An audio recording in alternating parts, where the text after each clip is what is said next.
장재용 이사님이 잘 얘기해 주셨습니다. 혹시 궁금하시거나 모르는 사항이 있으시면은 밴드의 채팅방에 올려주시면 최대한 성심성의껏 답변해 드리도록 하겠습니다. 그리고 아무래도 스터디 모임이니만큼 구성원 분들끼리도 서로 협동하셔가지고 많은 지식 얻어가셨으면 좋겠습니다. 네, 그러면은 이제 이번 강 목차에 대해 설명드리겠습니다. 저희는 AVR 제품군에 있는 아트메가 328이라는 칩을 사용한 아두이노 우노를 학습할 예정입니다. 그렇기 때문에 그에 대한 개념을 먼저 짚고 넘어갈 예정이고요.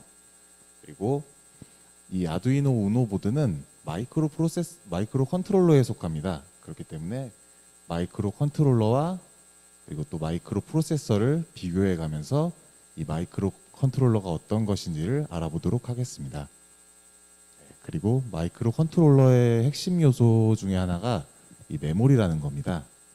먼저 그래서 메모리에 대해서 전반적인 메모리의 구조와 종류를 알아보도록 하겠습니다.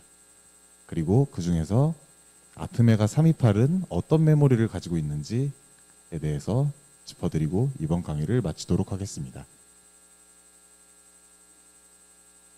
네, 먼저 AVR이라는 말에 대해 알려드리겠습니다. AVR은 제품군을 뜻하는 말입니다. AVR은 96년 아트멜사에서 개발되었다고 하는데요. 현재는 아트멜사가 망했기 때문에 아트멜사가 마이크로칩에 인수되었습니다. 그래서 현재는 마이크로칩에서 제품을 담당하고 있고요. 그리고 하버드 구조, 8비트, 리스크, 단일칩 마이크로 컨트롤러라는 어마어마한 말이 나왔습니다. 하버드 구조와 8비트 그리고 마이크로 컨트롤러에 대해서는 뒷장에 대해서 자세히 알려드릴 겁니다. 그리고 LISC라는 말은 Reduced Instruction Set Computer라는 뜻입니다. 명령어가 축소되어 있다는 뜻인데요. PC 같은 경우는 다양한 명령어를 가지고 있습니다. PC 같은 경우를 CISC, 즉 CISC라고 부릅니다. 이에 비해서 마이크로 컨트롤러인 AVR은 다소 명령어가 적기 때문에 리스크라는 말로 구분해서 부릅니다. 그리고 밑에는 AVR의 제품군을 나열하였는데요. 여기서 보시면 저희가 사용할 아트메가 328은 메가 AVR 시리즈에 속하는 것을 알 수 있습니다. 네, 이렇게 되어 있고요. 그 중에서 32KB의 프로그램 메모리를 가지고 28핀을 사용하고 있습니다. 네, 여기까지 설명해 드린 내용입니다. 그리고 가장 중요한 게 마이크로 컨트롤러 중에 하나라는 건데요. 이 마이크로 컨트롤러를 사용해서 이 아트메가 328 마이크로 컨트롤러를 내장한 보드가 이 아두이노 우노 보드입니다. 그래서 아두이노 우노 보드 또한 마이크로 컨트롤러 보드라고 하고요. 그러면은 이제 마이크로 컨트롤러에 대해서 알아보도록 하겠습니다. 네, 강의가 처음이라 말을 좀 더듬어도 좀 이해해 주시기 바랍니다. 네, 마이크로 컨트롤러에 대해 알아볼 텐데요. 그 전에 먼저 마이크로 프로세서에 대해 설명해 드리겠습니다. 마이크로 프로세서는 CPU의 한 형태입니다. CPU에 속하지만 CPU의 크기를 좀 소형화한 칩이고요. 이 제어부와 연산부, 레지스터, 즉 프로세서부라고 하겠습니다. 이 프로세서부만을 한 칩에 내장한 그런 칩입니다. 그렇다면 왜 이렇게 프로세서만 내장했을까요? 왜냐하면 이 마이크로 프로세서가 연산 기능을 주로 담당하기 때문입니다. 연산을 하기 위해서는 많은 양의 데이터가 필요합니다. 그렇기 때문에 기억 장치를 별도로 외부로 빼서 그렇게 연산 기능을 수행할 수 있게끔 구조가 만들어진 겁니다. 반면 마이크로 컨트롤러는 장치 제어 기능을 주로 수행하는 컴퓨터입니다. 그래서 제어에 대해 잠깐 짚고 넘어가자면, 제어는 입력과 출력이 존재하는 모든 것들을 원하는 방향으로 작동하게 하는 것이라고 이렇게 정의되어 있는데요. 네. 뒤에 또 제어에 관한 내용이 나오기 때문에 정의를 잘 숙지해 주시기 바랍니다. 네. 하여튼 장치 제어를 위해서는 그닥 많은 메모리가 필요하지 않습니다. 그래서 마이크로 컨트롤러는 이 기억 장치와 메모리가 기억 장치고요. 기억 장치와 더불어서 입출력 모듈을 한 칩에 다 내장하였습니다. 이렇게 빨간색 표시된 부분이 마이크로 컨트롤러를 나타내는 범위이고요. 그렇기 때문에 크기가 매우 작게 만들 수 있다는 특징이 있습니다.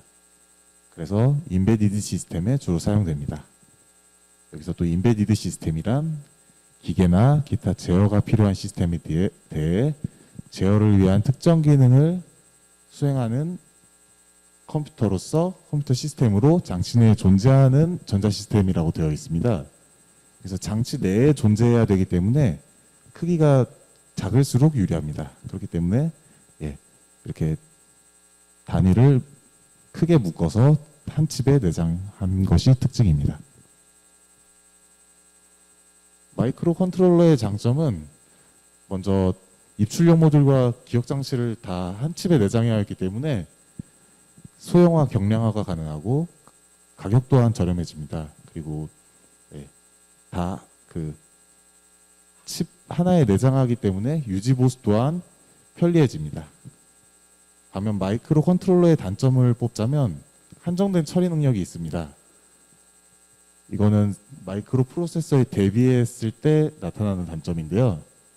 마이크로 프로세서는 칩에 프로세서만을 내장하기 때문에 아무래도 그 프로세서의 크기를 좀 더 크게 할 수 있습니다. 이 프로세서부의 크기를 좀 더 크게 할 수 있기 때문에 연산 성능에 있어서 마이크로 컨트롤러에 비해 앞섭니다. 그리고 메모리 또한 외부로 빼기 때문에 연산 성능이 더 앞서기 때문에 처리 능력이 마이크로 컨트롤러에 비해 월등합니다.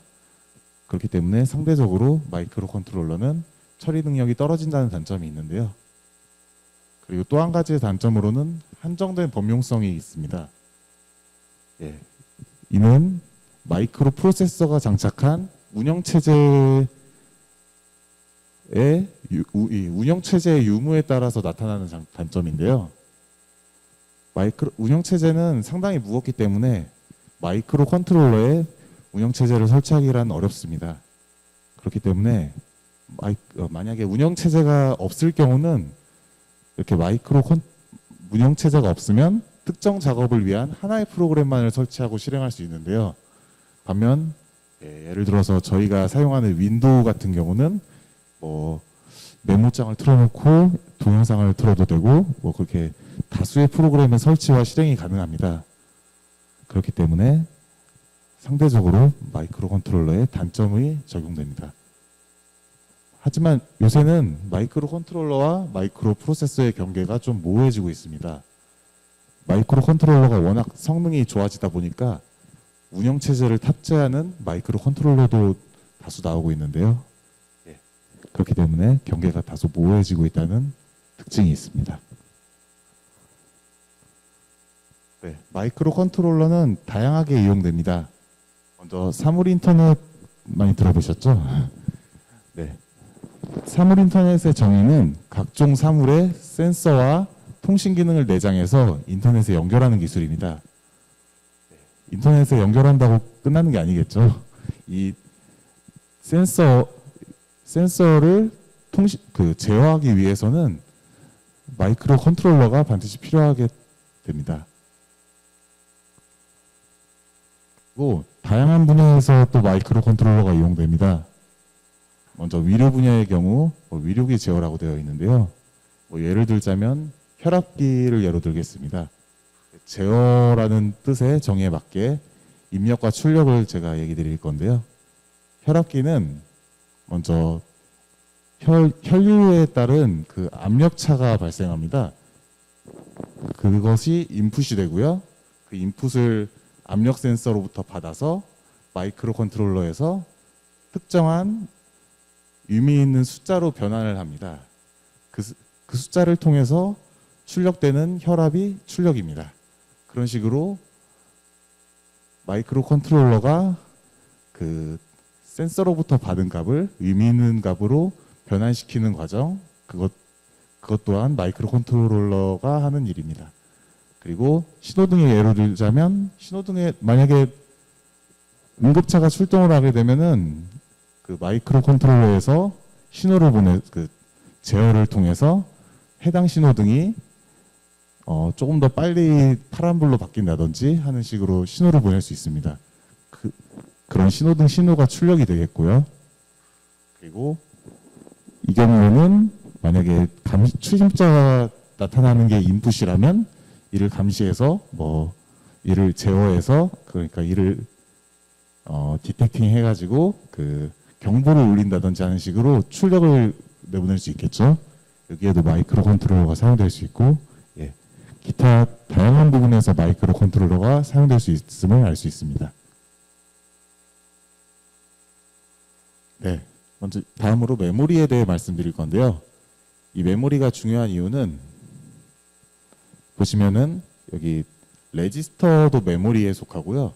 이 제어부도 사실 그 인스트럭션 레지스터라는 레지스터를 가지고 있습니다. 그렇기 때문에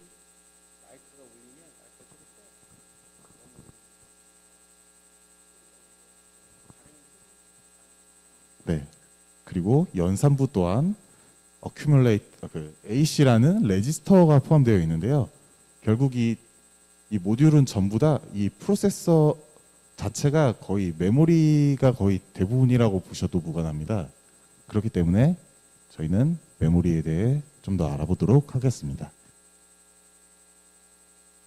네, 먼저 메모리 구조에 따른 프로세서를 알아볼 텐데요. 메모리 구조는 크게 두 가지로 나뉩니다. 먼저 처음 공부할 구조는 폰 노이만 구조입니다. 폰 노이만 구조는 프로그램과 데이터를 하나의 메모리에 저장합니다. 예, 그런 특징이 있는데요. 그렇기 때문에 CPU에서 명령어를 수행할 때도 이 메모리에 접근해야 되고 데이터를 저장하거나 빼낼 때도 이 이 메모리에 접근해야 됩니다. 그렇기 때문에 뒤에 설명할 하버드 구조에 비해서는 상대적으로 그 잦은 메모리 접근이 일어나게 되는데요. 이 때문에 병목 현상이라고 불리는 현상이 나타납니다. 병목 현상은 그 콜라병을 만약 뒤집으면은 그 병의 그 목 부분으로 인해서 그 콜라가 느리게 떨어지는 그런 경우를 얘기하고 빗대어서 표현한 건데요. 여기 컴퓨터 공학에서는 주로 하나의 구성 요소가 다른 전체 시스템의 속도를 느리게 할 때를 칭하는 현상이 병목 현상입니다. 네, 그래서 병목 현상이 발생하게 됩니다. 그리고 반면에 장점을 하나 꼽자면 데이터 버스와 주소 버스가 하나씩만 필요했기 때문에 간단한 구조를 띠게 됩니다. 네, 이러한 장점을 가지고 있습니다. 다음으로 소개할 구조는 하버드 구조입니다. 하버드 구조는 이 폰노이만 구조에 있는 병목 현상을 완화하기 위해서 이렇게 프로그램 메모리와 데이터 메모리를 따로 사용합니다. 그렇기 때문에 상대적으로 병목 현상이 완화가 될 수 있겠죠. 이렇게 버스가 많아졌기 때문에. 반면에 버스가 많아졌다는 얘기는 그만큼 내부 회로 구조가 복잡하게 됐다는 얘기입니다. 그래서 이 점은 하버드 구조의 단점으로 꼽히고 있습니다. 자, 다음은 저희가 사용할 아두이노 우노 보드에 내장된 아트메가 328의 메모리입니다. 그리고 옆에는 데스크톱 컴퓨터의 메모리인데요. 자, 아까 설명해 드린 폰노이만 구조와 하버드 구조를 잘 이해하셨으면 각각의 메모리가 어떤 구조를 띠고 있는지 아실 수 있을 겁니다. 눈치채셨겠지만 이 아트메가 328의 경우는 하버드 구조를 택하고 있습니다. 이렇게 프로그램 메모리와 데이터 메모리가 분리되어 있는 것을 확인하실 수 있죠. 그리고 데스크톱 컴퓨터는 이 D램이라는 메인 메모리 하나에서 프로그램도 주고받고 프로그램도 주고받고 데이터도 잘못 봤네요. 실행할 프로그램도 이렇게 프로세서로 전달해주고 데이터도 전달할 수 있는 그런 폰로이만 구조를 띠고 있습니다. 이 표에서도 같은 내용을 얘기 드리는 거고요. 네, 프로그램이 아까 얘기 드렸듯이 이렇게 프로그램이 실행되는 메모리와 데이터가 저장되는 메모리가 컴퓨터의 경우는 같지만 이 아트메가 328의 경우는 이렇게 플래시 메모리와 SRAM이라는 다른 메모리를 사용하는 것을 확인하실 수 있습니다. 네, 다음으로는 이제 메모리의 종류에 대해 알아볼 텐데요. 아까 SRAM이랑 플래시 메모리가 나왔었죠. 그 외에 더 많은 메모리에 대해서 알아보도록 하겠습니다. 먼저 메모리는 크게 롬과 램으로 나뉩니다. 그래서 롬과 램에 대해서 먼저 알아보도록 하겠습니다. 롬은 말 그대로 리드 올리 메모리, 읽기 전용의 메모리입니다. 이 롬은 일정 횟수의 쓰기도 가능하게 되었는데요. 하지만 그 초창기 모델의 특성을 그대로 따라서 아직도 롬으로 불리고 있습니다. 이 롬의 경우는 램에 비해 상대적으로 느린 속도를 가지고 있는데요. 그럼에도 불구하고 이 롬이 자주 쓰이게 되는 이유는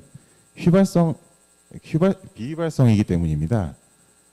만약에 전원을 껐다 켰는데 데이터가 다 사라져 있다면 저희는 컴퓨터를 못 쓰겠죠.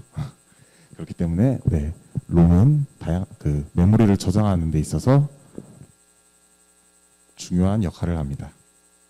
반면 램은 랜덤 액세스 메모리의 약자로 자유롭게 읽고 쓸 수 있는 메모리입니다. 롬에 비해서 속도가 빠르고 수명마저 반영구적인데 단점이 하나 있다면 휘발성이기 때문에 전원이 주어지지 않으면 내용이 사라진다는 것입니다. 그럼 먼저 이제 롬부터 자세히 알아보겠습니다. 먼저 초창기 롬인 마스크 롬에 대해 설명드리겠습니다. 이 마스크 롬이 그 롬의 시초이자 이 롬이라는 이름을 갖게 된 그 원인인데요. 한 번밖에 그 생산 시점에서 이제 읽기만 가능하기 때문에 현재는 더 이상 상용화돼서 생산되고 사용되지 않습니다. 여기서 한 단계 발전한 게 P롬입니다. 프로그래머블 롬의 약자로 단 한 번 롬라이터를 통해서 프로그래밍을 할 수 있습니다. 여기서 또 나아가서 EP롬이라는 게 나옵니다. EP롬은 일정 횟수의 쓰기와 지우기가 가능한 구조인데요. 이때도 역시 자외선을 이용한 전용 장비가 필요합니다. 이 칩을 보시면 가운데에 유리 같은 것이 있습니다.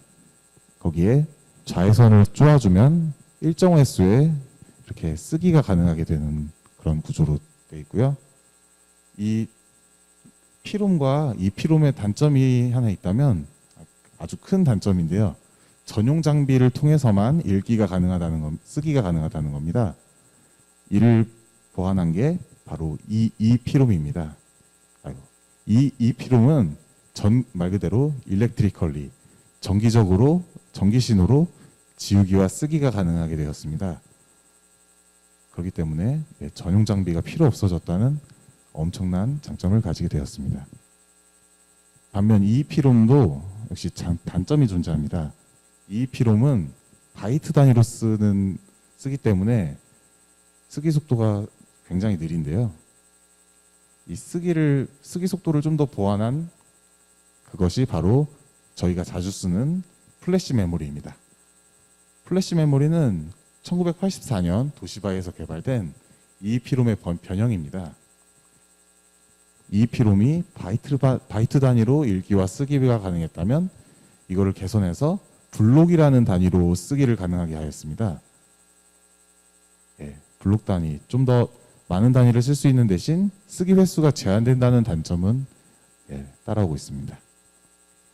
예, 플래시 메모리의 종류는 크게 두 가지로 나뉘는데요. 노어형과 낸드형으로 나뉩니다. 먼저 노어형은 읽기 시간을 최적화한 구조이기 때문에 최적화한 구조입니다. 최적화했음에도 불구하고 아무래도 롬의 속도가 느리다 보니까 램과 그렇게 큰 차이는 없습니다. 반면 낸드형은 쓰기 시간에 좀 더 최적화한 구조인데요.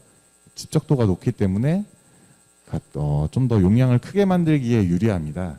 그렇기 때문에 보통 저희 컴퓨터나 그런 용량이 높은 하드웨어의 경우에는 낸드형을 주로 사용합니다.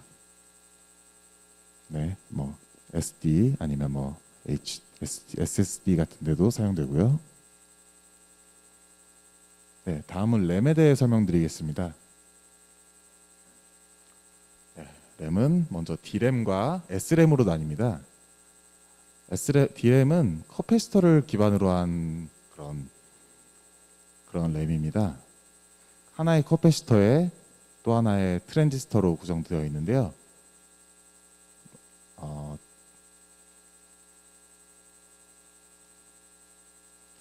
트랜지스터라는 말이 좀 어려우실 수 있는데 혹시 트랜지스터가 뭐 하는지 무슨 기능을 하는지 아시나요, 다들?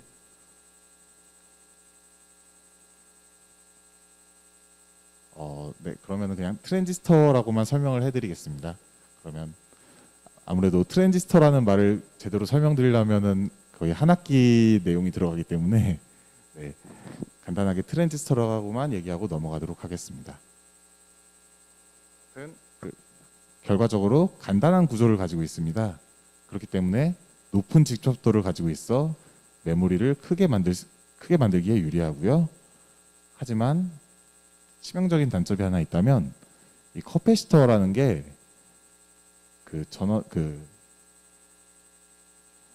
그냥 놔두게 되면은 끊임없이 방전되는 특성이 있습니다.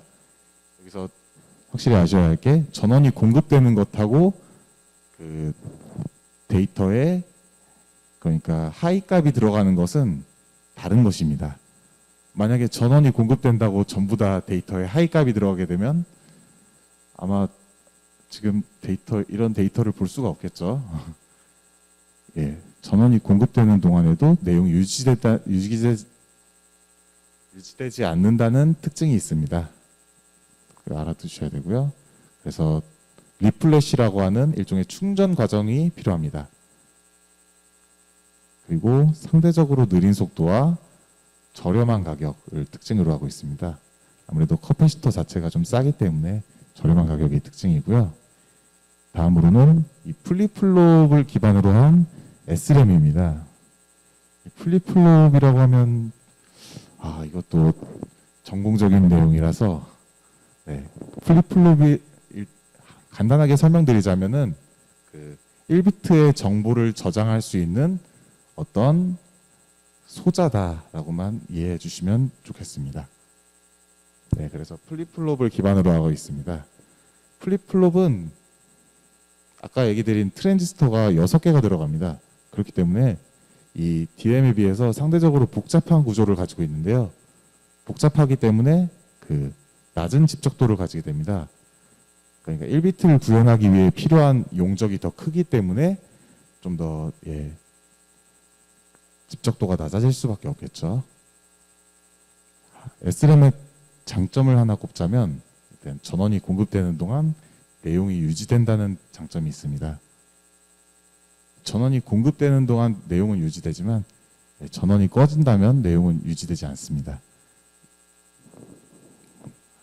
하지만 그래도 전원이 공급되는 동안 내용이 유지되기 때문에 리플래시는 필요하지 않습니다.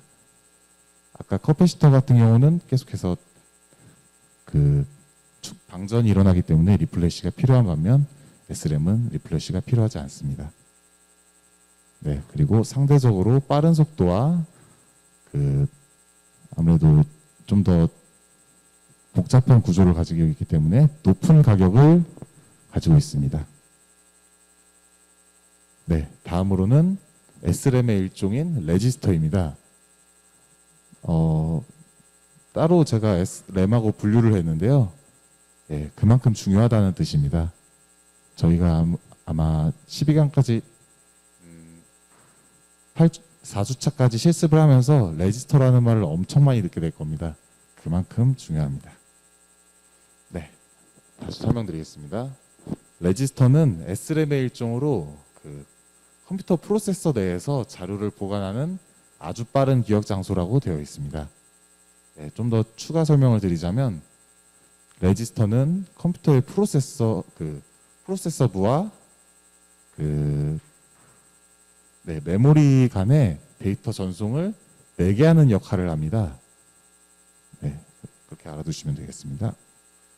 이 레지스터는 데스크톱 컴퓨터와 마이크로 컨트롤러에서 각각 다른 구성을 띠고 있는데요.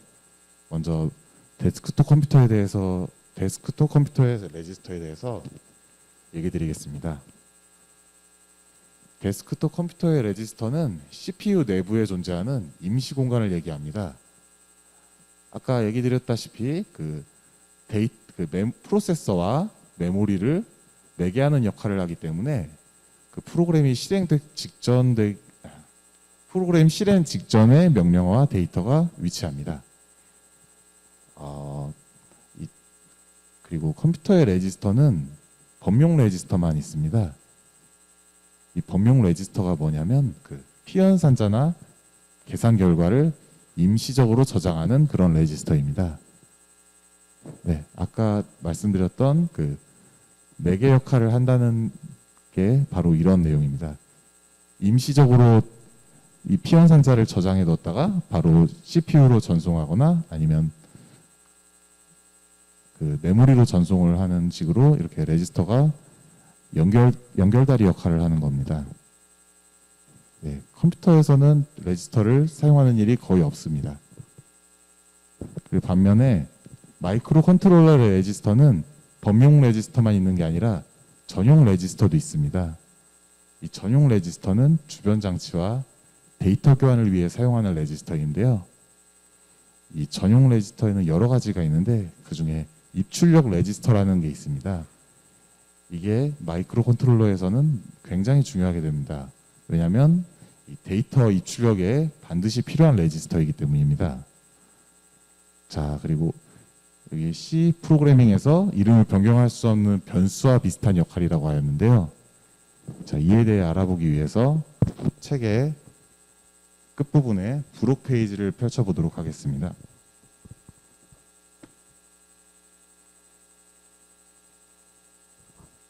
530페이지입니다.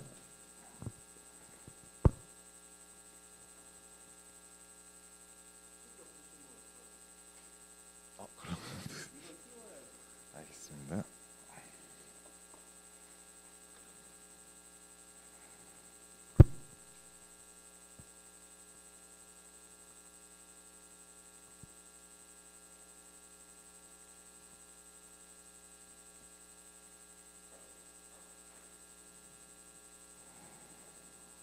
자, 530페이지부터 있는 이 레지스터들이 전부 다 여러분이 실습하면서 접하게 될 레지스터입니다. 다 이렇게 이름이 정해져 있죠? 이름이 다 정해져 있고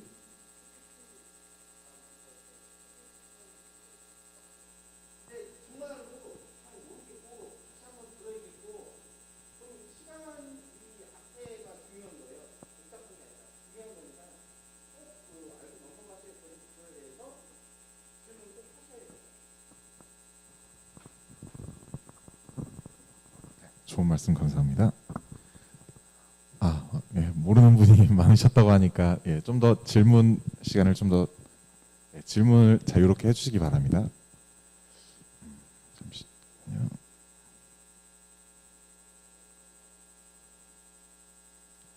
네, 여기까지 얘기 드렸었죠? 잘 보이실? 네, 이렇게 부록을 보시면 이렇게 0번지부터 시작해서 쭉 이렇게 입출력 관련된 레지스터들이 있는 것을 확인하실 수 있습니다. 네, 다양한 레지스터들이 되어 있는데요.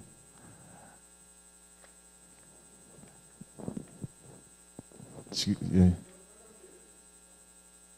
아, 그러네요. 잠시만요.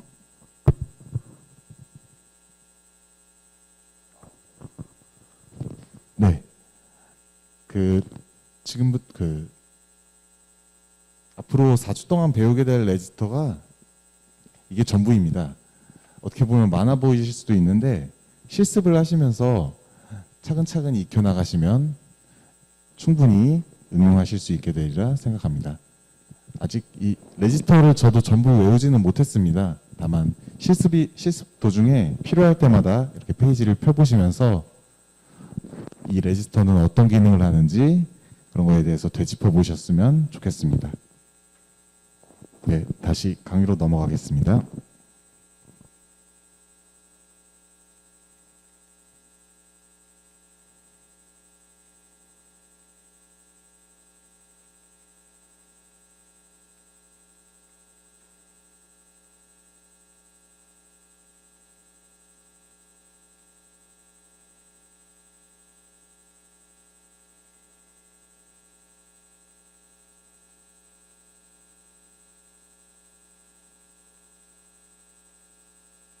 네, 그래서 변수와 비슷한 역할이라는 내용을 설명드리면서 보여드린 거고요. 아까 보셨듯이 이름이 다 정해져 있는 것을 알 수 있습니다. 이는 또한 AVR의 라이브러리에서도 이렇게 이름이 정해져 있습니다. 그렇기 때문에 이름을 변경할 수 없는 변수와 비슷한 역할이라고 한 것입니다. 일단 2강에서 실습할 때 좀 더 자세히 보여드리도록 하겠습니다. 그리고 입출력 레지스터의 또 중요한 특징 중에 하나인데요. 이 입출력 레지스터는 8비트를 기본으로 합니다.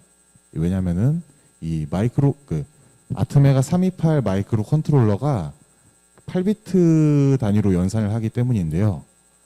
반면에 이 아트메가 328에 있는 핀이 있죠. 그 핀은 비트 단위로 연산을 해야 됩니다. 예를 들어서 이 핀에 하이 값을 걸어주기 위해서는 핀에는 단위가 하이 값과 로우 값, 바꿔 말하자면 VCC와 그라운드 이렇게 두 가지 상태만을 나타내기 때문에 이 비트를 이용해서 연산을 하는데요. 그러면은 여기서 문제는 이 8비트를 기본으로 하는 입출력 레지스터에서 비트 단위를 기본으로 하는 핀 단위의 데이터 교환을 어떻게 할 것인가입니다. 이에 대한 해답은 3장에서 알려드리도록 하겠습니다.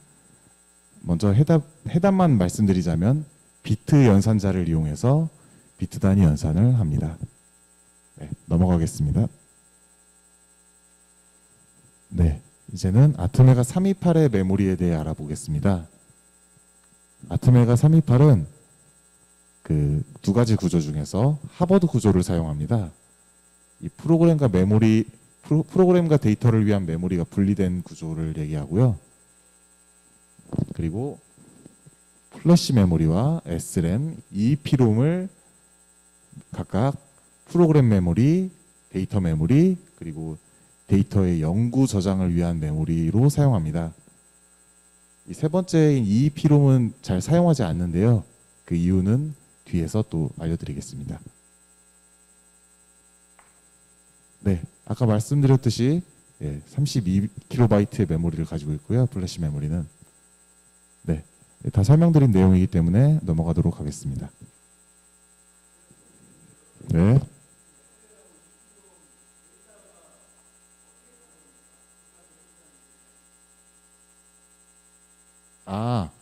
일단 SRAM은 임시 데이터 저장을 위해 사용하는 임시적으로 저장되는 데이터를 위한 메모리입니다. 이 메모리에 보통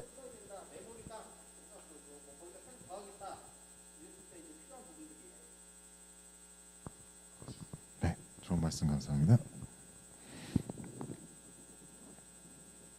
네, 좀 더 설명드리자면 이 레지스터와 SRAM, EEPROM은 각각 메모리 계층 구조에 의해서 존재하는데요. 이 레지스터 그 메모리 계층 구조를 설명드리자면, 먼저 속도가 빠를수록 좀 크기는 작아지는 그런 일종의 트레이드 오프가 있습니다.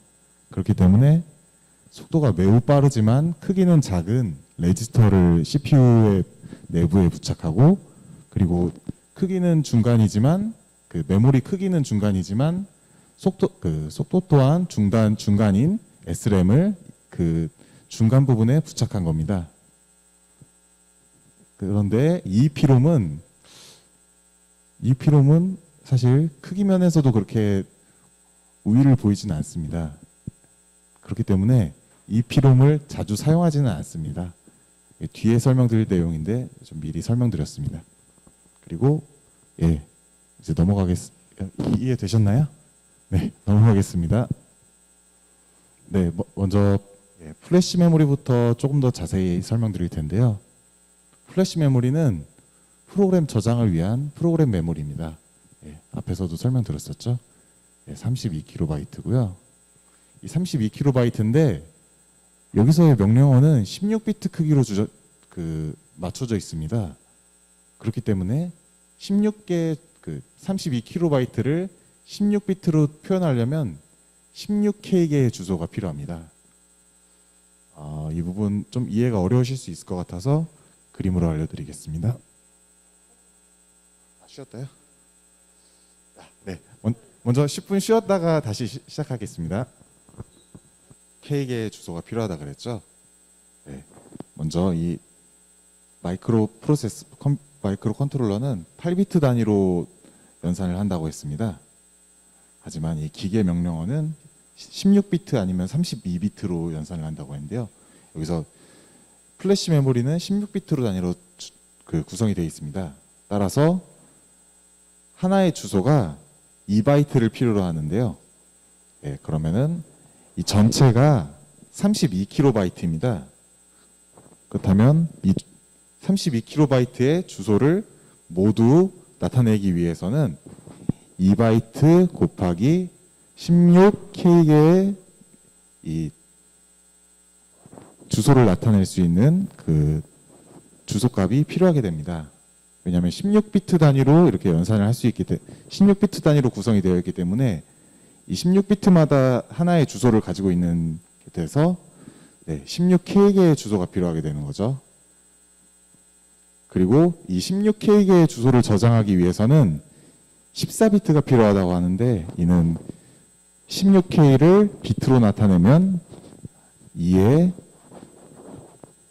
10승이 K이고요. 곱하기 2의 4승이 16이 돼서 총 2의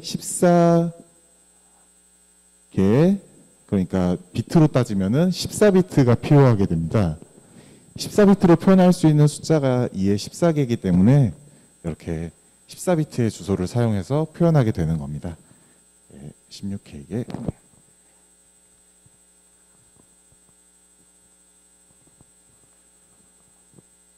네, 이렇게. 그리고 플래시 메모리는 어플리케이션 영역, 프로그램 영역과 부트로더 영역으로 나뉘는데요. 이 어플리케이션 프로그램 영역에는 프로그램이 저장됩니다. 그래서 저희가 만약에 프로그램을 해서 컴파일을 하게 되면은 프로그램이 이 SRAM 플래시 메모리 영역으로 저장이 되게 되는 것입니다. 그리고 하나 더 추가로 부트로더 영역이라는 게 있는데요. 이거는 초기 부팅할 때 필요로 하는 프로그램이 설치되어 있는 곳입니다. 예를 들어서 공장에서 가출하된 아트메가 328 칩에는 이 부트로더에 아무것도 설치가 되어 있지 않기 때문에 딱 전원을 인가해서 딱 조작을 하려고 하면은 아무것도 할 수가 없습니다. 이때 부트로더 영역에 특수한 프로그램을 설치해 주면은 이 부트로더 영역으로 먼저 접근을 하게 됩니다.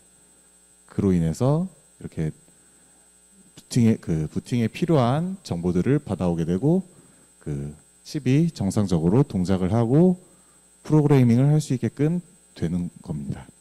그를 위해서 필요한 영역이 이 부트로더 영역입니다. 네, 특수 목적형 프로그램을 설치한다고 되어 있죠. 네, 그렇습니다. 그리고 다음으로 소개할 내용은 SRAM입니다.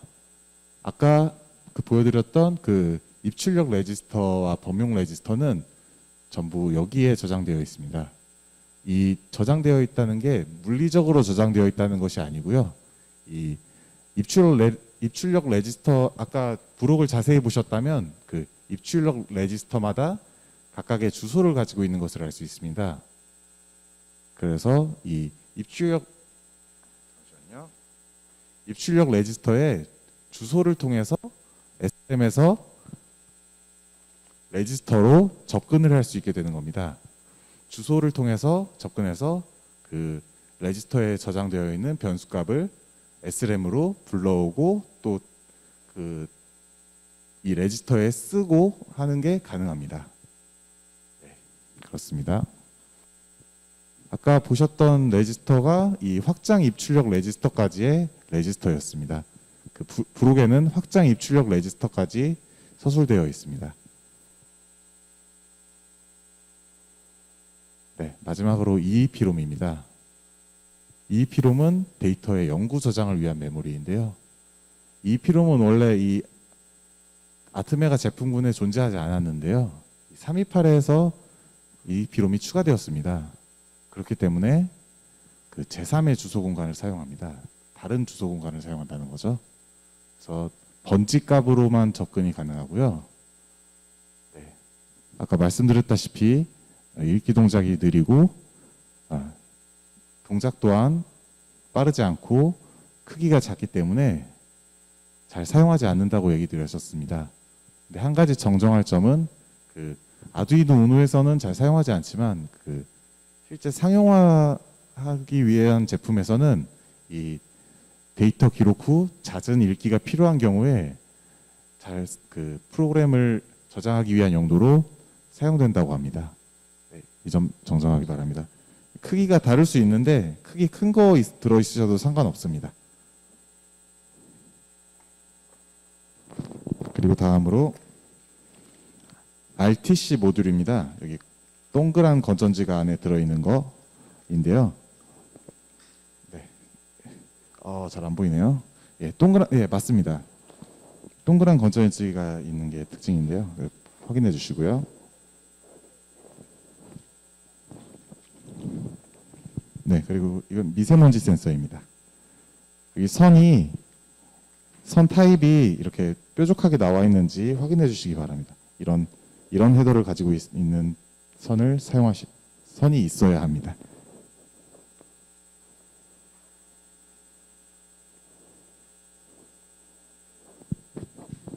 네, 다음으로는 초음파 센서입니다. 모양 확인해 주시고요. 네, 다음으로 온도 센서입니다. 네, 없으신 분들은 손들어 주시기 바랍니다. 네, 다음으로 가속도 센서입니다. 네, 모양 확인해 주시고요. 그리고 블루투스 모듈과 연결할 USB to TTL 모듈입니다. 예, 두 가지입니다. 확인해 주시고요.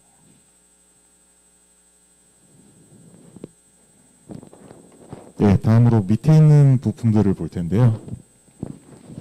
먼저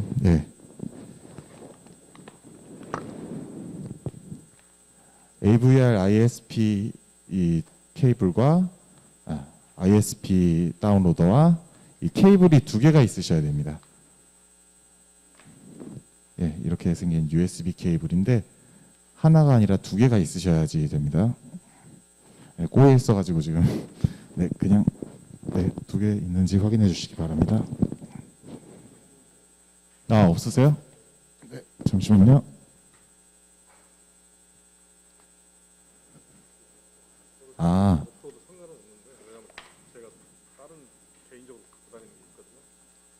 AVR ISP가 없으시다고요? 그 파란 색깔. 네, 그거 일단 지급해 드리겠습니다. 이어서 부품 점검해 보겠습니다. 다음으로 DC 모터 2개 있는지 확인해 주시고요.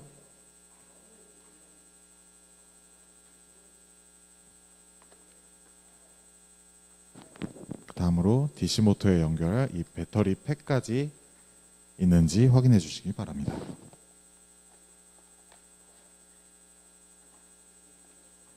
그리고 DC 모터가 아닌 서보 모터라고 하는데요. 서보 모터가 있는지 확인해 주시고요.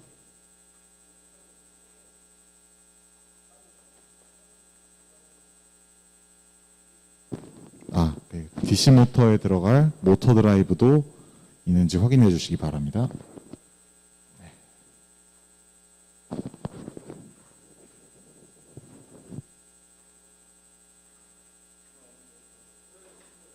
드라이브 없어요?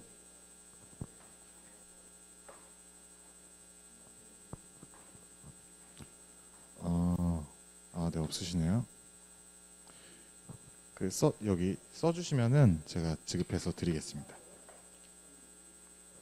모터 드라이브 없는 거 있으시면 아까 붙여드린 견출지에 써주시면 네. 모터 드라이브 이겁니다. 네, 그거 아두이노. 제품 없으신. 네, 잠시만요. 그걸 드려야 되나? 아두이노 있어요. 네. 모터 드라이브 드리겠습니다. 네. 네, 또 손드신 분 있으셨나요?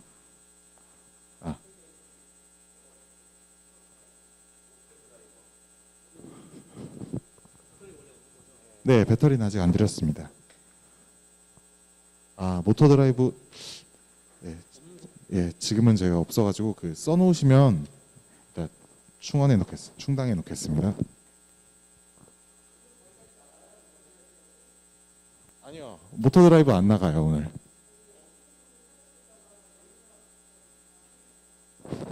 네, 네, 그리고 다음으로 OLED입니다.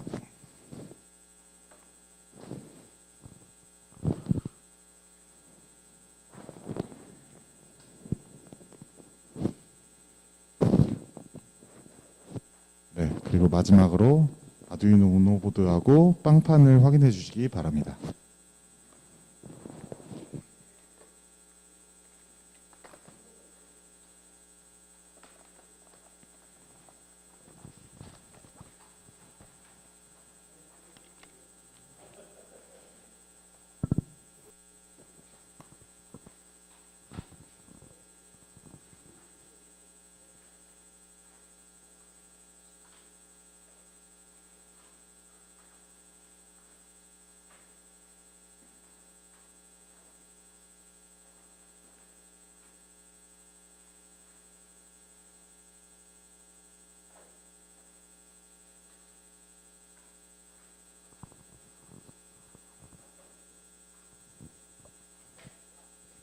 네, 보드.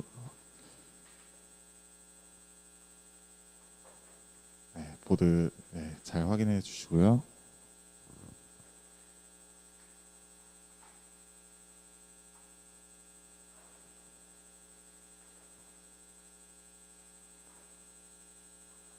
네, 보드 확인이 끝나셨으면 이어서 2강 강의를 시작하도록 하겠습니다. 2강의 제목은 아트메가 328 프로그래밍 준비입니다. 네, 전체적인 목차에 대해 말씀드릴 텐데요. 먼저 아트메가 328은 크로스 컴파일이라는 방식으로 프로그래밍을 합니다. 이에 대해서 기본 개념을 제가 설명드리도록 하겠습니다. 그리고 이 프로그래밍을 하기 위해서는 아두이노 우노 보드와 컴퓨터 간에 데이터 송수신이 필요한데요. 이를 위해서 필요한 하드웨어인 다운로더에 대해서 설명해 드리겠습니다. 그리고 나가서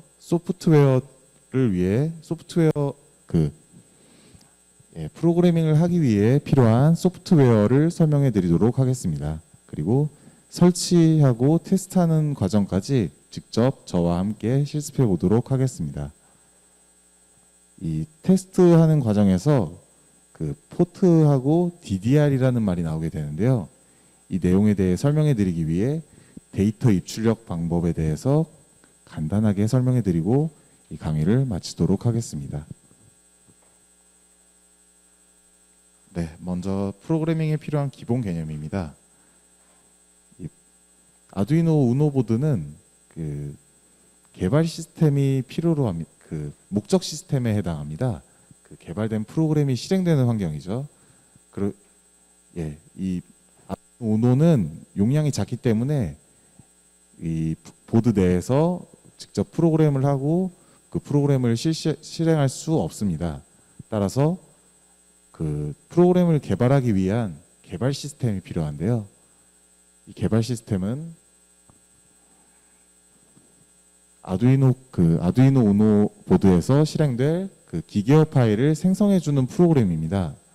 여기에서 개발된 그 프로그램은 목적 시스템으로 업로드가 되는데요. 이때 업로드라는 말은 말 그대로 개발 시스템에서 목적 시스템으로 프로그램이 이동되고 설치되는 것을 말합니다. 네, 이렇게 업로드가 이루어지기 위해서는 통신이 필요하겠죠. 그 통신을 위해서 필요한 게 바로 다운로더라는 장치입니다. 이 다운로더는 크게 두 가지로 나뉩니다. 하나는 ISP 방식과 하나는 시리얼 방식인데요. 네, 시리얼 방식은 주변에서 많이 보셨다시피 이 USB 케이블처럼 되어 있고 그리고 네, 그렇습니다. 예. 이 ISP 방식은 아두이노에서 많이 사용해 보셨을 텐데요. 이 아두이노에서는 반면 잠시만요. 다시 할게요. 이 ISP 방식은 아두이노와 C에서 모두 프로그래밍이 가능합니다. 반면에 이 시리얼 방식은 프로그래밍은 그 아두이노 스타일에서는 프로그래밍이 가능하지만 C 스타일에서는 프로그래밍이 불가능합니다. 그렇기 때문에 데이터를 프로그래밍 하기 위해서는 ISP 방식 다운로더를 사용해서 프로그래밍을 하겠습니다. 네, SPI, UART 이것은 통신 방식인데요. 후에 자세히 설명드리도록 하겠습니다. 네, 먼저 그 아두이노 우노 보드에 있는 아트메가 328로만 이루어진 회로도입니다. 아트메가 328에 이렇게 회로를 연결하면 ISP 통신과 시리얼 통신이 가능한데요. 여기서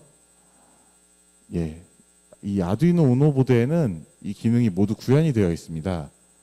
따라서 이렇게 보시면은 여기가 그 USB 연결을 위한 그 커넥터이고요. 그리고 여기가 ISP 연결을 위한 커넥터입니다. USB는 별도의 시리얼 다운로더가 필요하지 않습니다. 왜냐하면 이렇게 연결이 가능하도록 전용 마이크로 컨트롤러를 내장했기 때문인데요. 반면에 ISP는 이렇게 별도의 ISP 방식 다운로더를 통해서 이렇게 프로그래밍을 진행해야 합니다. 네, 여기 자세한 정보는 여기에 들어 있습니다. 이 AVR ISP에 대한 자세한 정보는 여기 링크를 참조해 주시기 바랍니다. 네, 저희가 사용할 프로그램 툴은 아트멜 스튜디오 7이라는 툴입니다. 네, 이 주소에 가시면 다운로드 받으실 수 있고요. 원래는 아트멜 사이트에 있었지만 이 마이크로칩에서 아트멜을 합병하면서 이렇게 그 사이트가 바뀌게 되었습니다. 하지만 이 아트멜 스튜디오라는 명칭은 그대로 유지되고 있습니다. 네, 현재는 인수되었다는 내용이고요. 아마 그 비주얼 스튜디오의 인터페이스를 그대로 사용하기 때문에 그 C 언어를 많이 접해보신 분들께는 굉장히 익숙한 인터페이스가 될 겁니다. 네, 그리고 사용 방법은 복잡하지만 여기 애드온 설치를 통해서 아두이노 프로그래밍도 가능하고요. 설치에 다양한 기능이 포함되어 있습니다. 네. 네, 이제부터 본격적으로 아두이노 아트메 스튜디오를 설치해 보도록 하겠습니다.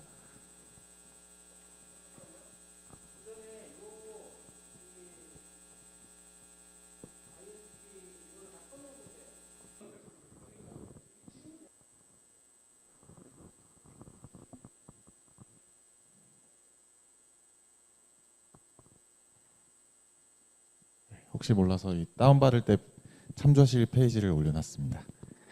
네, 다 받으신 분은 안 보셔도 되고요.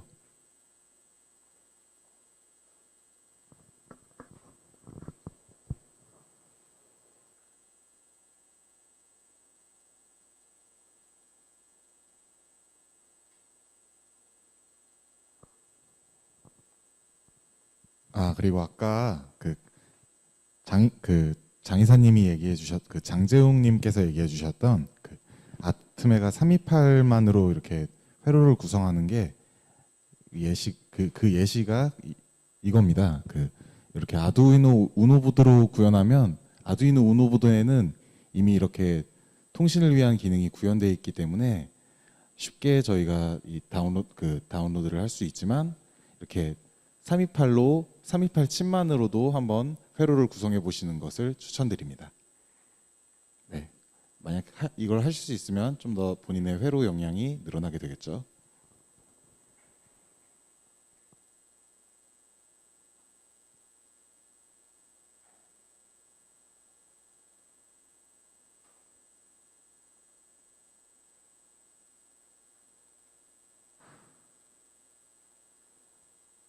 혹시 시간 더 필요하신 분 계신가요? 아, 네. 그러면은 네, 다음 단계 실습을 하겠습니다. 먼저 아두이노를 이렇게 설치하고 처음 그 프로그램을 실행하시면 이렇게 다음과 같은 화면이 뜹니다. 아, 잠시만요.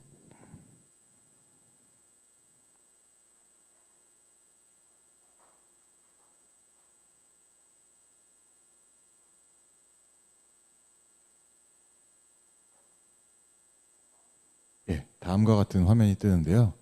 여기서 먼저 여기 툴에 디바이스 프로그래밍에 가서 그 전에 먼저 아두이노 보드와 이 케이블을 연결하는 걸 보여드리겠습니다. 잠시만요.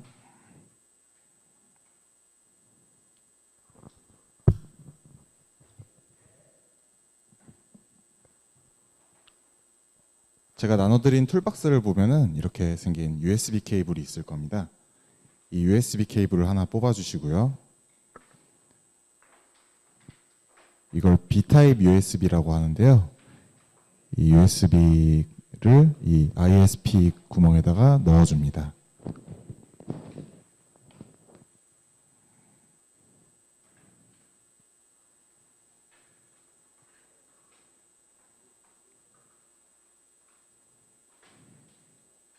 네, 그리고 이 USB 포트는 노트북에 꽂아주시고요.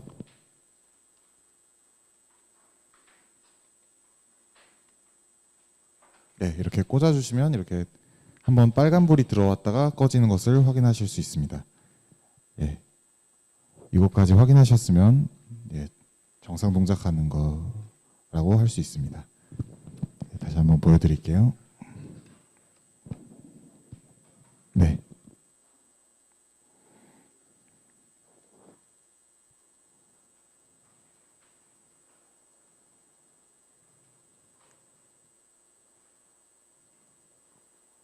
네, 여기까지 진행이 되셨으면은 이렇게 아까 설명드렸던 그 ISP 단자가 있습니다. 여기 6개 그 아두이노 328 칩 바로 옆에 있는 이 단자를 확인해 주시고요. 이 단자에 이렇게 이 ISP가 이 앞방향을 향하도록 해서 이렇게 단자에 꽂아줍니다.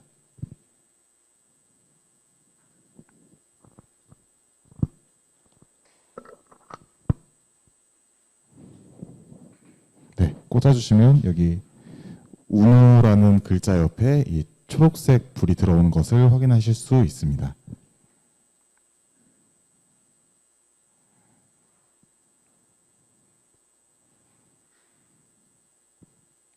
혹시 여기까지 도움 필요하신 분 있으신가요?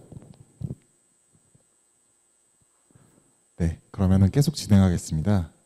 이렇게 툴이 연결되었으면 다시 아트멜 스튜디오로 가서 이번엔 그 툴 연결을 설정해 주셔야 됩니다. 여기서 네, 툴에서 디바이스 프로그래밍을 눌러주시고 보시면은 아까 연결한 그 ISP가 툴에 잡혀 있는 것을 확인할 수 있는데요. 클릭해 주십니다. 네. 네, 그럼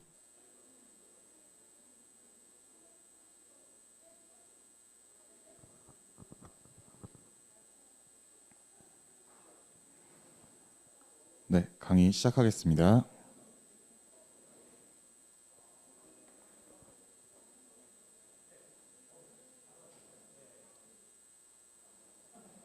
네, 오늘 할 예제는 딱 두 줄입니다. 그렇기 때문에 혹시 오늘 설치가 안 되신 분이 있으시면은 집에 가서 설치를 해보시고 또 제가 그 보내드린 PPT를 보면서 이 두 줄짜리 코드를 한번 짜서 실행해 보시기 바랍니다. 네, 그러면 이제 다시 진행할게요.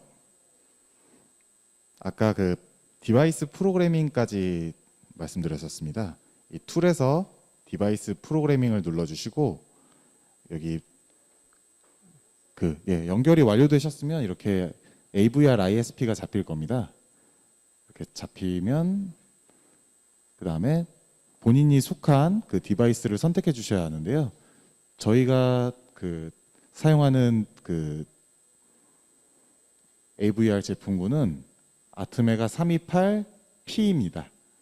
여기서 P는 피코파워의 약자로 저전력을 뜻합니다. 여기 P가 보이시죠? 네, 눌러주시고 어플라이까지 눌러주셔야 이게 장치 인식이 완료됩니다.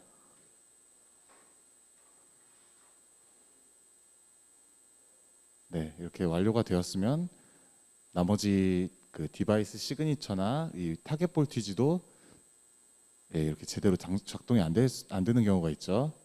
이런 경우 잠시만요. 네, 연결을 안 했네요. 네. 연결을 하고 적용을 하면 보통은 이렇게 제대로 그 시그니처 번호가 읽힙니다.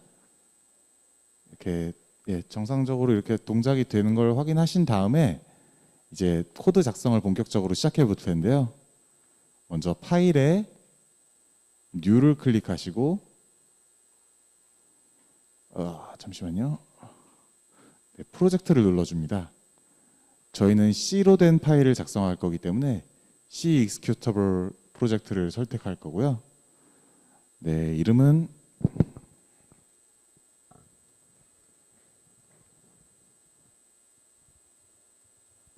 포트 샘플이라고 이름 짓겠습니다. 네, OK를 눌러주시고요. 네, 이번에도 저희가 속한 디바이스를 골라주는 겁니다. 골라줘야 됩니다. 아트메가 328P를 선택해 주시면 되고요.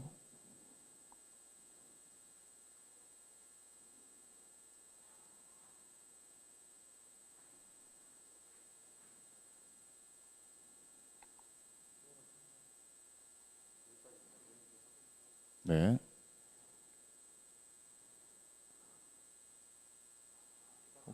혹시 그 아트멜 스튜디오 다 설치되신 분들 중에서 여기까지 진행 안 되신 분 혹시 있으신가요?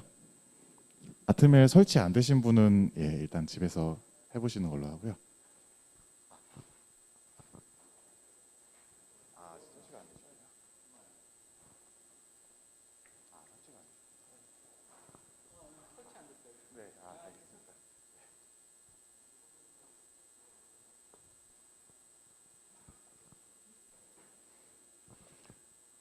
설치가 안 되신 분들은 여기서 잘 보시고 일단 집에 가서 따라해 주시기 보시기 바랍니다. 오늘 시스페븐 포드는 굉장히 간단합니다. 네, 한번 CS8 코드를 타이핑해 보도록 하겠습니다.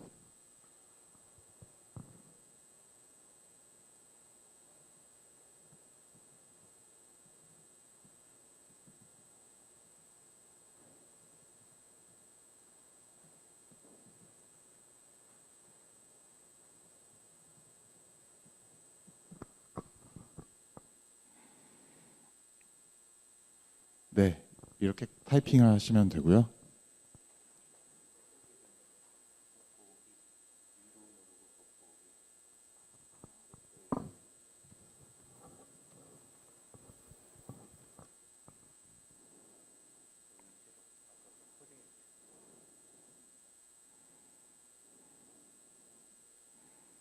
어떻게 움직였죠?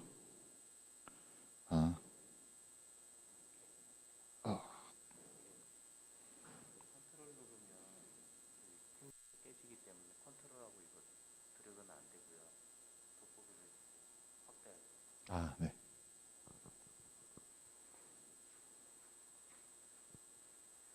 네, 굉장히 간단한 코드인데요. 여기서 궁금증이 하나 생기실 수 있습니다. 이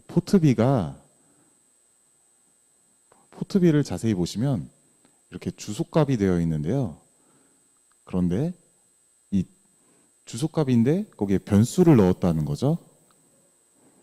여기에는 변수가 들어. 여기서 0x20은 16비트로 20이라는 뜻인데요. 16진수로 20이라는 뜻인데요. 혹시 16진수 연산 많이 해보셨나요? 네. 16진수가 다소 낯서신 분들이 있을 수 있기 때문에 먼저 16진수에 대해 설명드리겠습니다. 16진수는 먼저 0x로 시작된다는 규칙이 있고요. 이 프로그래밍상에서. 그리고 하나의 숫자가 잠시만요. PPT 설명을 보면서 얘기 드릴게요.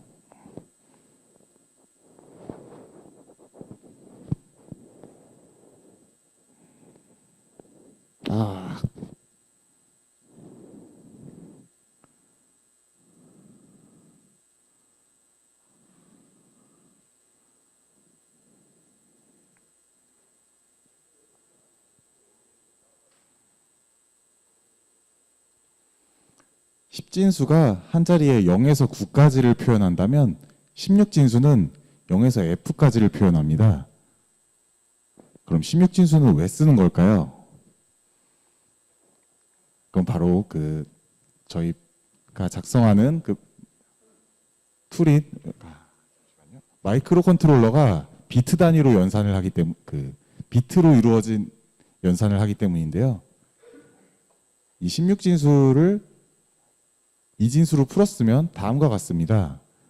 이렇게 4개의 숫자를 묶어서 나타내는 게 16진수가 되는 꼴이에요. 그래서 이 이진수를 묶음으로 나타낼 수 있기 때문에 16진수를 사용하면 이진수를 좀 더 간단하게 표현할 수 있습니다. 그렇기 때문에 16진수를 여기 AVR에서는 자주 사용하게 됩니다. 아까 설명드리던 거 마저 설명드리게요. 0에서 F라고 했는데요. 여기서 0에서 F는 곧 15를 뜻합니다. 그래서 16진수는 말 그대로 0에서 15까지를 표현할 수 있는 건데요. 근데 9에서 다음 단위를 표현하게 되면은 이게 한 자리가 아닌 두 자리가 돼버리기 때문에 저희는 다음에는 9 다음에 쓸 숫자를 한 자리인 알파벳으로 정했습니다. 그래서 A, B, C, D, E, F 즉 각각 10, 11, 12, 13, 14, 15로 이렇게 표현을 하는데요. 그렇기 때문에 여기서 한 자리가 16, 다음 자리 잠시만요.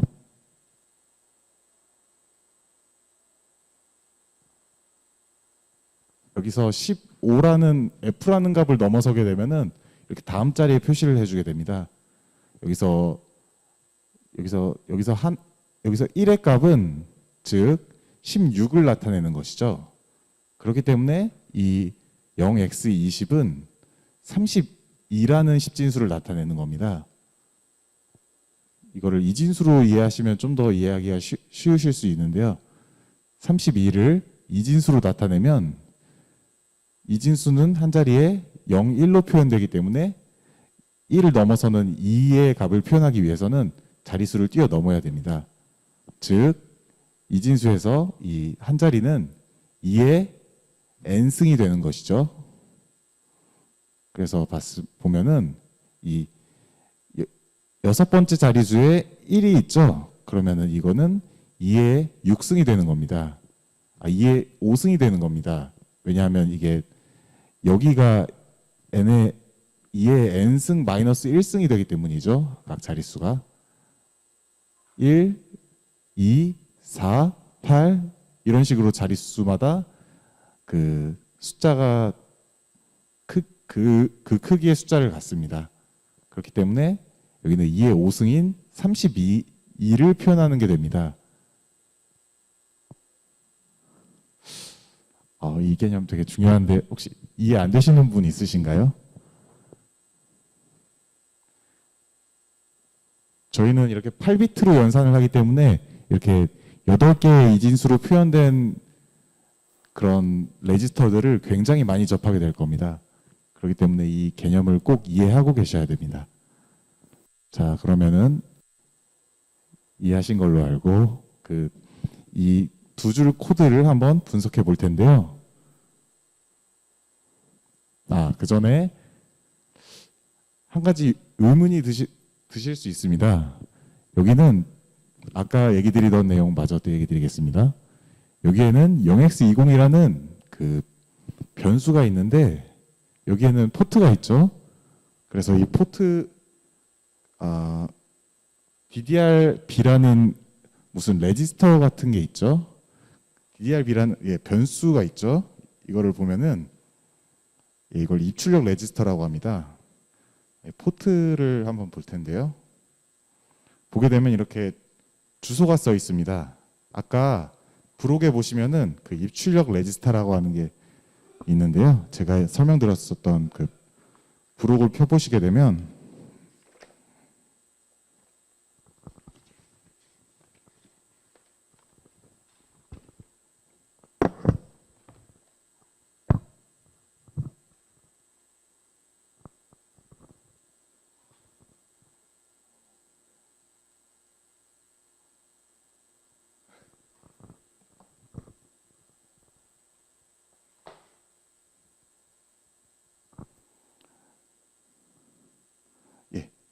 여기 포트 B에 해당되는 레지스터 번호는 여기 자세히 보시면 0x05로 이렇게 할당이 되어 있는 것을 아실 수 있습니다.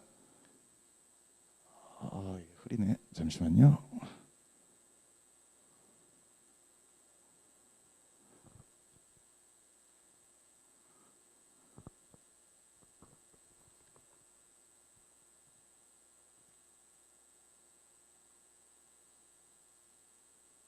네, 이렇게 확인하실 수 있는데요. 여기서 가로가 되어 있는 것은 범용 레지스터를 포함한 데이터 주소입니다.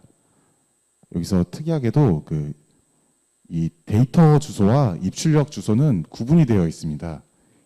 이 데이터 주소에 범용 레지스터를 포함한 데이터 주소는 아래 괄호와 같은 값을 갖고요.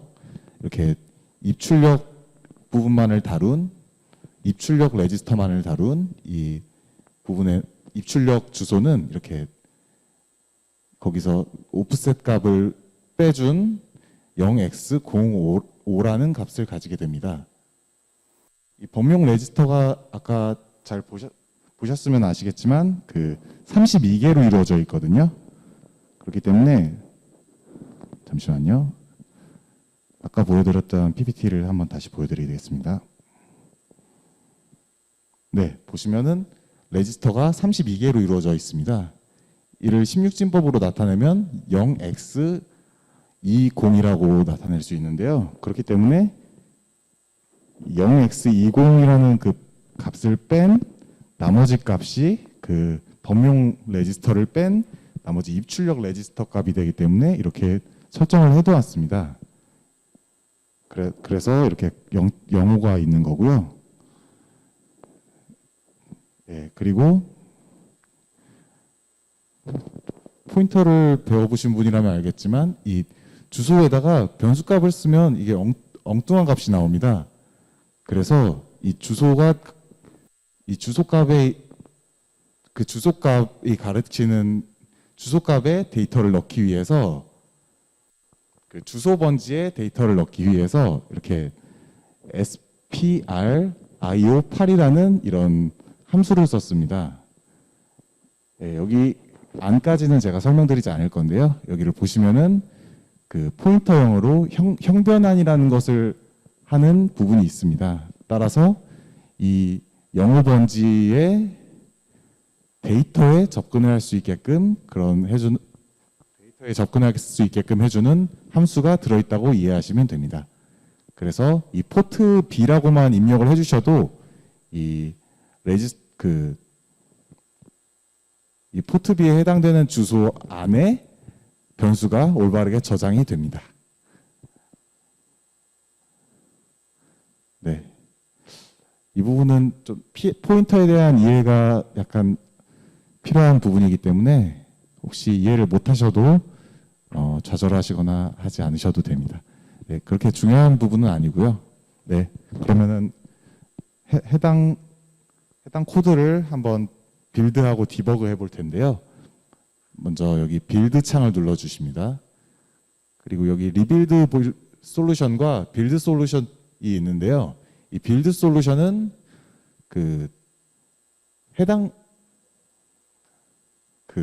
필요한 것만 빌드하는 그런 옵션입니다. 반면 이 리빌드 솔루션은 그 빌드가 기존에 이루어졌던 않았던 전부 다 상관없이 빌드를 해버리는 옵션이고요. 클린 솔루션 또한 약간 차이가 있긴 한데 리빌드와 비슷한 그런 빌드 방법입니다. 여기서는 저희는 처음 빌드를 하기 때문에 빌드 솔루션을 눌러주겠습니다. 네, 이렇게 석시드가 뜨셔야 됩니다.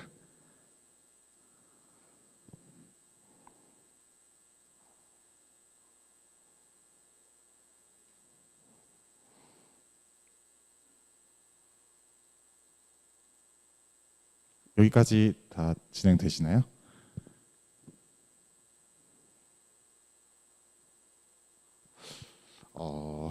그럼 일단은 잘 따라와 주시리라 믿고, 그러면 빌드가 끝나셨으면 다음은 디버그 옵션을 통해서 해당 그 프로그램을 여기 아두이노 우노에 라이트 해보도록 하겠습니다. 여기서 컨티뉴 버튼을 눌러주시면 디버깅과 함께 여기 아두이노 우노 보드로의 라이팅이 이루어지게 됩니다. 그래서 컨티뉴 버튼을 눌러주겠습니다. 툴을 먼저 설정해 주셔야죠. 네. 툴을 빼먹었네. 네, 툴을 이렇게 다시 설정해 주시고 다시 메인 메뉴로 가서 컨티뉴를 눌러주시면 네, 이렇게 레디라는 말이 뜨면서 디버깅이 완료되는 것을 알 수 있습니다. 자, 이렇게 디버깅이 완료되셨으면은 디버깅과 라이팅이 완료되셨으면은 아두이노 우노 보드에 이렇게 LED에 불이 들어와야 됩니다. 네, 이렇게 불이 들어오는지 확인해 주셔야 되고요.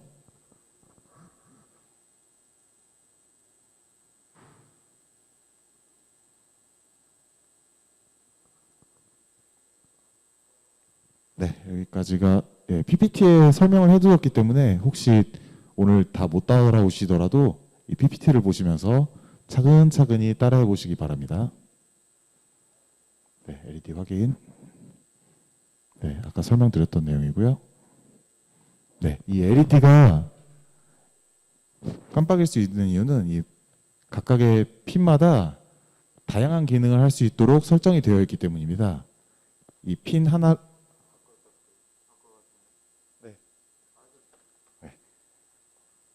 핀 하나에도 굉장히 다양한 기능이 내장되어 있는 것을 알 수 있습니다. 여기서 인터럽트라든지 뭐 ADC 이런 거는 전부 다 해당 플래그를 세팅을 해주셔야만이 동작을 합니다. 하지만 저희가 방금 동작시킨 이 발광 다이오드 같은 경우는 특별히 뭐 플래그를 세팅한다거나 하는 경우가 없어도 이렇게 자동으로 이 해당 핀에 전원이 들어오게 되면 자동으로 이 불이 켜지게 됩니다. 자동으로 불이 켜지게 됩니다. 네, 저희가 연결한 핀이 0x20이었는데요.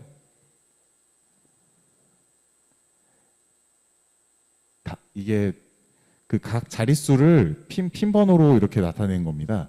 그래서 0번째 자릿수, 잠시만요. 이거를 이진수로 풀어서 나타내면은 0, 0, 0, 0.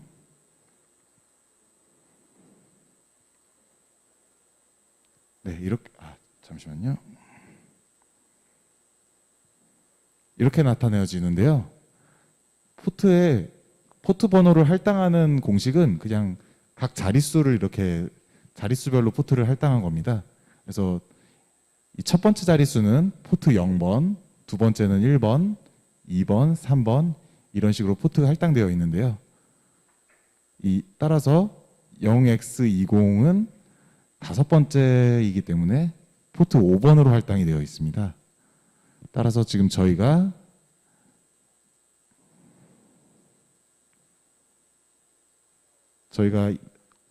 동작시킨 포트는 포트 B5번입니다.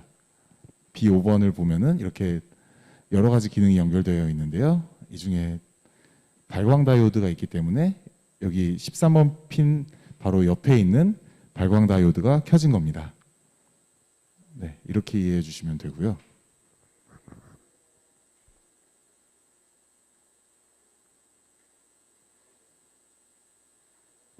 혹시 제가 말씀드린 것 중에 좀 이해 안 되거나 좀 이상한 거 있나요? DDR이요? DDR은 이거 뒤에서 설명드릴 건데 바로 설명드리겠습니다. 여기 보시면은 먼저 핀에 대해서부터 먼저 설명드리겠습니다. DDR에 대한 내용도 여기 이렇게 나옵니다. 잠시만요. 네, 먼저 아두이노 우노의 핀은 비트 단위 입출력을 기본으로 하는데요.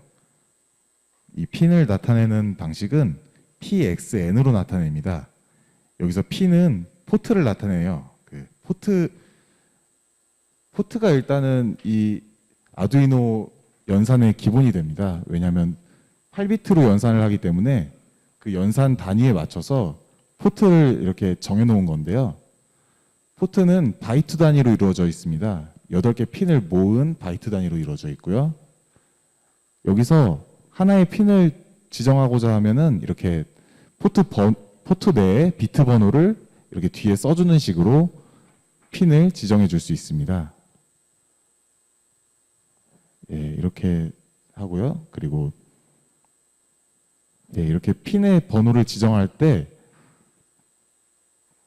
잠시만요.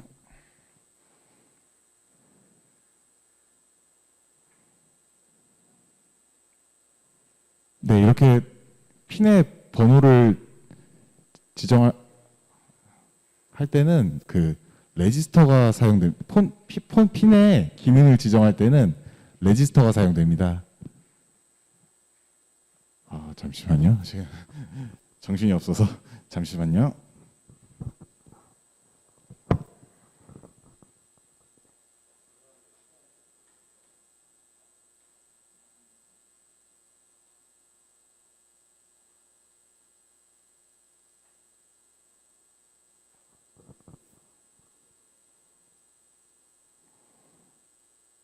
네, 제가 설명드렸던 이 PX라는 거는 포트 X의 줄임말입니다. 따라서 이는 레지스터를 나타내는 건데요. 레지스터에서 이렇게 n번째 비트를 뽑아서 쓰는 식으로 그 핀의 기능을 설정할 수 있습니다.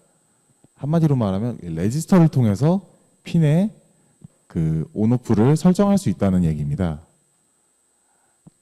예, 그러면은 이 레지스터 중에서 저희가 아까 보여드렸던 DDR과 포트 레지스터는 입출력 레지스터 중에 하나인데요.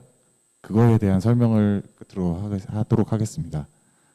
예, 입출력 레지스터는 먼저 크게 세 가지로 나뉩니다. 여기 이 중에서 DDRX 레지스터라는 것은 데이터의 방향을 설정해 주는 레지스터입니다. 이 레지스터가 값이 1일 경우에는 포트가 출력 방향이 되고, 그리고 0일 경우에는 포트가 입력 방향으로 동작하게 됩니다. 따라서 이렇게 DDR 포트가 아까처럼 이 해당 비트의 핀이 1인 경우 5번째 비트였죠. 이제 포트 B의 5번째 비트 번호는 온으로 출력으로 동작한다는 그런 뜻입니다. 나머지는 0으로 돼 있죠. 그렇기 때문에 입력으로 동작하게 됩니다. 예, 이렇게 DDR-B라는 입출력 레지스터를 써서 어떤 비트를 출력으로 하고 어떤 비트를 입력으로 할지 방금 지정해 준 거고요. 예, 이렇게 5번째 비트가 1로 설정이 되었기 때문에 이 포트는 출력 포트로 쓸 수 있게 됩니다. 따라서 그래서 이 포트의 이렇게 출력 포트로 쓸 수 있다는 의미가 출력의 1값을 줬다는 의미는 아니고요. 그거랑은 다릅니다. 이렇게 되면 1을 써주시게 되면 포트를 사용할 수 있게 되는 겁니다. 만약에 0이 써져 있으면 입력에 관련된 핀 레지스터를 사용할 수 있게 되는 거고요. 그래서 이번엔 1이 된 이 5번째 포트에 하이 값을 주기 위해서 같은 비트를 이렇게 1로 만들어 주었습니다. 그래서 1로 만들어 주었다는 의미는 이 5번째 비트를 1로 설정하기 위해 0x20이라는 값을 입력해 준 것입니다. 이러면은 이 5번째 비트의 값이 1이 됩니다. 그래서 그 5번째 비트에 해당되는 PB5라는 포트 B5라는 5번째 포트 8비트로 이루어진 포트의 5번째 비트가 그래서 ON이 되는 겁니다. 그렇기 때문에 이 13번째 핀이 하이 상태가 되고, 더불어서 여기 연결된 발광 다이오드가 켜지는 것입니다. 네, 지금 이렇게 다운로드가 끝났으면 업로드가 끝났으면은 여기에 전압이 지금 하이 상태의 전압이 흐르고 있습니다. VCC 전압이 흐르고 있습니다. 따라서 여기에 외부 LED를 연결하시거나 하셔서 여기 그라운드를 연결해 주시면 그 외부 LED에도 불이 들어오는 것을 확인하실 수 있습니다. 예, 이 말은 여기 발광 다이오드에만 불이 들어오는 게 아니라는 것을 설명드린 거고요. 네, 이렇게 이 강은 끝났습니다. 저희는 다음 강에서 좀 더 이 입출력 레지스터를 자유롭게 조작하기 위해서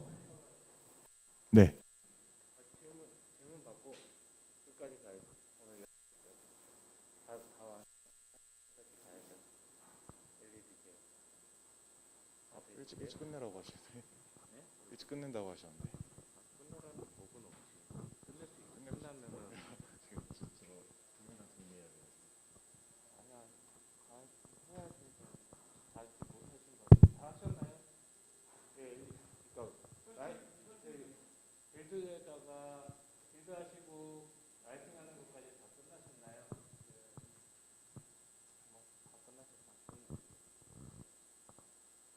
네, 이번에는 간단하게 입출력 레지스터에 대한 맛보기만 보여드렸는데요.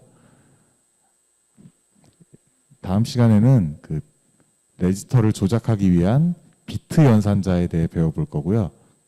좀 더 그 입출력 레지스터에 대해서도 좀 더 자세히 알아보도록 하겠습니다. 혹시 질문 있으신가요?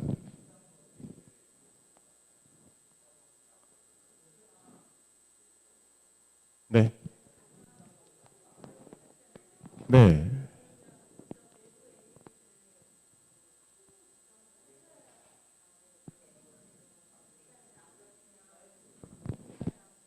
네.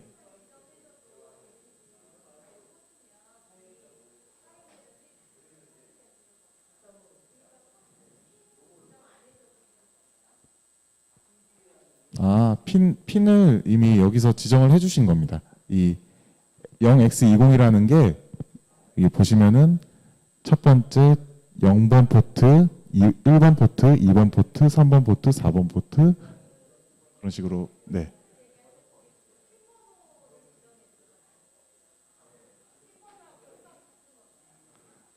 그 핀 번호는 이 핀이 8개 모인 게 포트입니다. 그거를 이렇게 이진수로 이해하기 쉽게 표현을 한 거고요.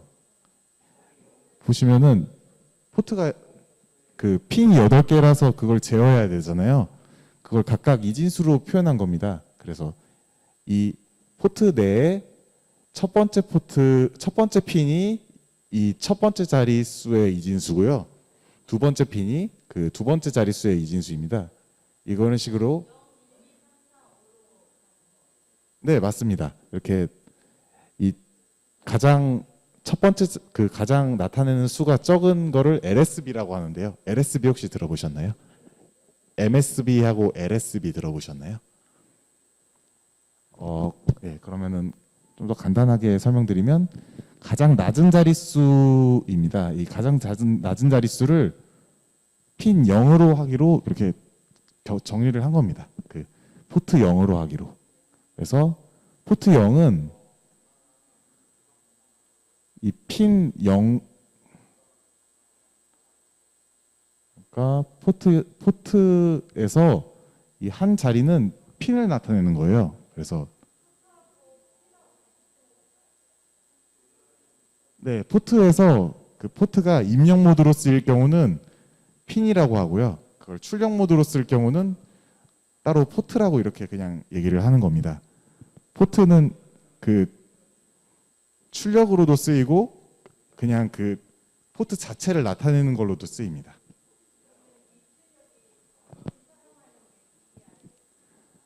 DDR은 그 입출력을 설정해 주는 그런 비트입니다. 네.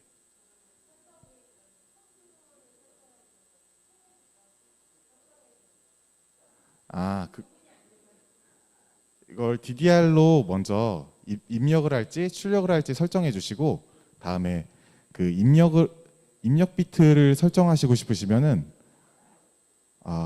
입력 비트를 설정하시려면 핀의 그 핀 레지스터를 설정해 주셔야 됩니다. 그리고 출력 부분을 설정하고 싶으시면 포트 레지스터를 설정하셔야 됩니다. 여기서 만약에 지금 예로 들어 드릴게요. 이게 0x20이잖아요. 그러면은 이 첫 번째 자릿수는 입력 모드로 설정이 돼 있죠. 그래서 첫 번째 자릿수를 만약에 ON으로 설정하고 싶으시면은 다음과 같이 타이핑을 해주시면 됩니다.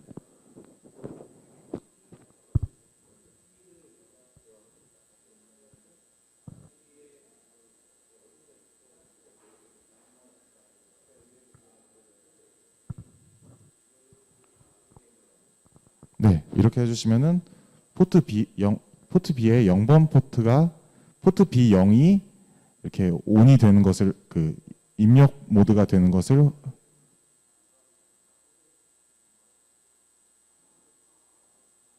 입력 값이 1이 되는 것을 확인하실 수 있죠. 네.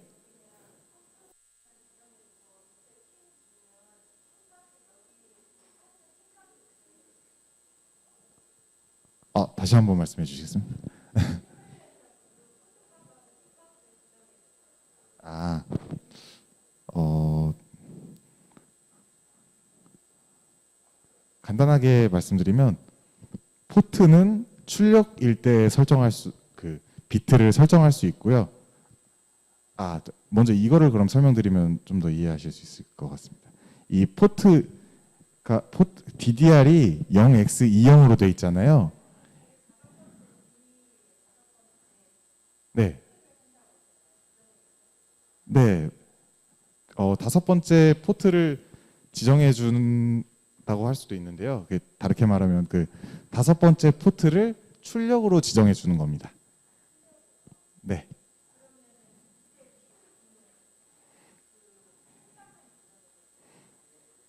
이거는 이거 말씀하시는 거죠, 지금 제가. 네. 여기 값이 주어진 것 자체가 이 5번 포트만 출력으로 사용하고 나머지 비트를 전부 입력으로 사용하겠다는 뜻입니다. 보시면은 이렇게 이 5번 포트만 1이 되어 있는 걸 알 수 있죠. 5번에만. 나머지는 다 0입니다. 그러면 여기는 전부 다 입력으로 설정할 수 있다는 얘기입니다. 만약에 그래서 입력으로 설정할 수 있는 핀을 전부 다 입력값을 1을 준다고 하면은 뭐 예를 들어 이런 식으로 동작을 코드가 작성이 되겠죠.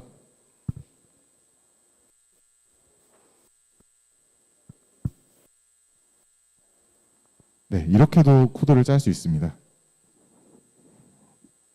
이 나머지 비트가 전부 입력 모드이기 때문이죠.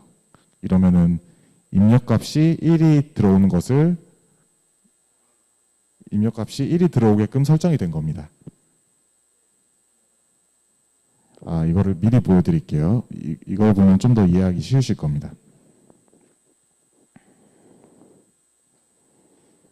네, 이런 식으로 핀에 그 외부 입력을 통해서 핀에 1값을 입력값을 온 할 수도 하이 값을 줄 수도 있고요.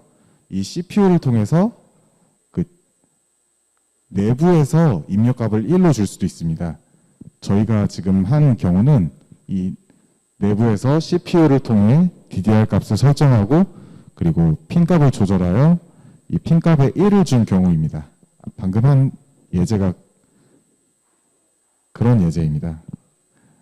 저희는 이 핀에 아무것도 연결을 안 했지만 이렇게 그 프로그래밍을 통해서 핀 입력을 받는 핀에 1값이 하이 값이 들어오게 할 수 있습니다.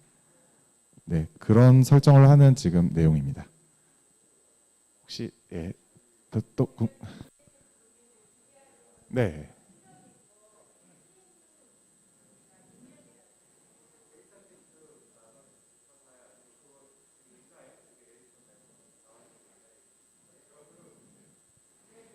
데이터 시트 있어요.